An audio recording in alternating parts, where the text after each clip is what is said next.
ശുക്കൂറേ, ശുക്കൂറ, പിന്നെ എവിടെ പോയി കിടക്കണം? ഇന്ത്യക്കാര് വിട്ട ഉപഗ്രഹം പോലെ ചുറ്റി കിടക്കാണ്ട് എവിടെ പോയി കിടക്കരുത്. എന്താണ് വാപ്പച്ചി പ്രശ്നം? നീ പോയിട്ട് നിന്റെ ഉമ്മനെ വിളിച്ചിട്ടുണ്ടോന്ന്? ഉമ്മ സിനിമക്ക് പോയി, കേട്ടില്ലേ? ഉമ്മ സിനിമക്ക് പോയിരുന്ന? ആ ബാബടുത്ത് പറഞ്ഞു പറഞ്ഞിട്ടാണോ പോയത്? എന്നോട് പറയാണ്ട് ഉമ്മ സിനിമക്ക് പോയിരുന്ന? ആ എന്റെ പൊന്നെ, നീ എന്താണ് നിന്ന് പരിങ്ങണ? നീ എന്താണ് പോക്കറ്റിൽ കയറി? എന്താണത്? ഒന്നുമില്ല. ഒന്നും ഇല്ലാണ്ടിരിക്കില്ല. എനിക്കറിയാൻ പാടില്ല. ഞാൻ നിന്റെ വാപ്പല്ലേ, എനിക്കറിയാം. എടുത്തേക്കട്. ഒന്നുമില്ല വാപ്പച്ചി. ഇങ്ങനെ എടുക്കട, ഇങ്ങനെ എടുക്കട്. ലവ് ലെറ്റർ ആണ്. ലവ് ലെറ്റർ എഴുതാനുള്ള പ്രായം നിനക്ക്? നോക്കട്ടെ ഇങ്ങോട്ട്. ചെറുപ്പത്തിലെ ലവ് ലെറ്റർ ഒറ്റ കീഴല്ലേ? ആ, ഇതെന്താണ് ഈ എഴുതിയേക്കണത്? ഇതെന്താണിത്?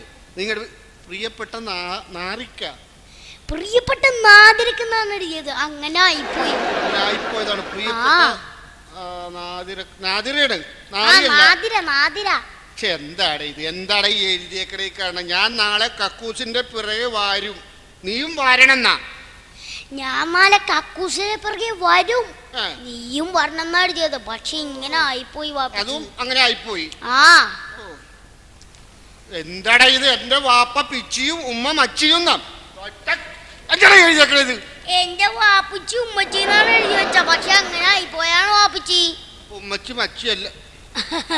എന്താടാ ഇത്? 1000 മുത്ത്. എന്താടാ ഇത്? വാപ്പിച്ചു മറ്റേത്.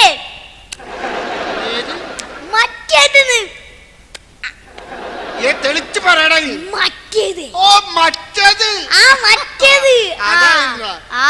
മോനെ, മറ്റേതായിരുന്നല്ലേടാ. നീ ഇങ്ങനെ പോയി കഴിഞ്ഞ ഇത് പിടിച്ചേ. എന്താണ്? കല്യാണക്കാര്യം പറയാൻ പോണടാ. ഇത്ര ചെറുപ്പത്തിൽ നിനക്ക് നിലത്തിട്ട് ഞാൻ ചവിട്ടിയാൻ കൂട്ടും ഞാൻ. എടാ, നീ ഇത്ര ചെറുപ്പത്തിൽ ഈ പോക്ക് പോയി കഴിഞ്ഞാൽ നീ നാദിരനല്ല, നീ സിൽക്ക് സ്മിതനെ വരെ നീ പ്രേമിക്കും. മനസ്സിലായോ? പോട്ടെ. എവിടാ? ഞാൻ പോട്ടെ. അങ്ങാട് പോടാ. അവിടെയാണോ നിന്റെ വീട്? അങ്ങാട് പോ. സ്മിതനെ പ്രേമിക്കാൻ പോണ്.